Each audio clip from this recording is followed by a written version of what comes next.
Hello বন্ধুরা, Payoneer আরেকটি ব্লগে আপনাদেরকে স্বাগত জানাই। আজকে তোমাদের কাছে আমি শেয়ার করব যে আমি হেনা কিভাবে করি, আর হেনা করার জন্য যেটা প্রিপারেশন কিভাবে করতে হয় সেটা আমি তোমাদের কাছে শেয়ার করব।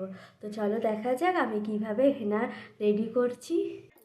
প্রথমে এখানে আমি চা পাতাটা ফুটিয়ে নেব।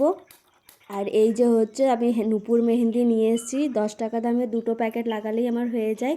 তারপর চা পাতাটা ফুটে গেছে, এখানে হাফ চামচ কালো জিরা আর মেথি দানা দিয়ে দিলাম। আর এখানে একটা বাটিতে মেহেন্দিটা ঢেলে তার মধ্যে 1 চামচ সরষের তেল দিয়ে দিয়েছি।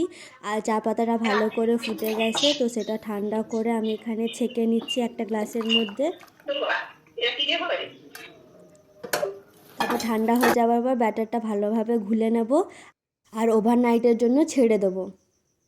তারপরে সকালবেলা এখানে ব্যাটারটাকে একটু ভালোভাবে জল দিয়ে আবার ঘুলে নিয়েছি। আর চুলটাকে ভালোভাবে আমি এখানে ঝেড়ে নিলাম প্রথমে, তারপরে পার্টিশন করে নিচ্ছি।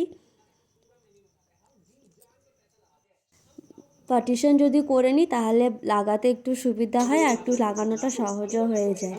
তাহলে এক সাইডটা আমার লাগানো প্রায় হয়ে গেছে, তাই আরেক সাইডটা লাগিয়ে নিয়েছি।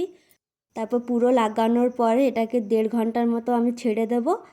তাহলে আজকের ব্লগটা এখানেই শেষ করলাম, কাল আবার দেখা হচ্ছে।